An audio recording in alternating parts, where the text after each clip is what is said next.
जो चीज़ आप बच्चों में चाहते हैं, जो भी बिहेवियर आप इम्प्रूव करना चाहते हैं, इमेजिन कीजिए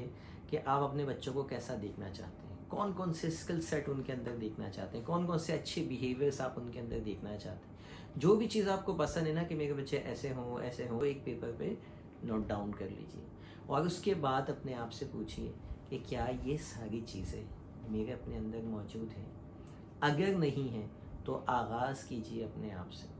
सबसे पहले वो सारी चीज़ें अपने अंदर लेके आना शुरू कीजिए, ऑटोमेटिकली आपके बच्चे के अंदर जाना शुरू हो जाएगी। लेकिन अगर आप समझते हैं कि मैं सिर्फ़ एक ऐसा टीचर बन जाऊं जो बच्चों को हर वक्त तनकीद करता रहूं, तो फिर तरबियत आप नहीं कर सकते। फिर आपका टाइम सिर्फ जो है वो चीखने और चिल्लाने में ही निकल जाएगा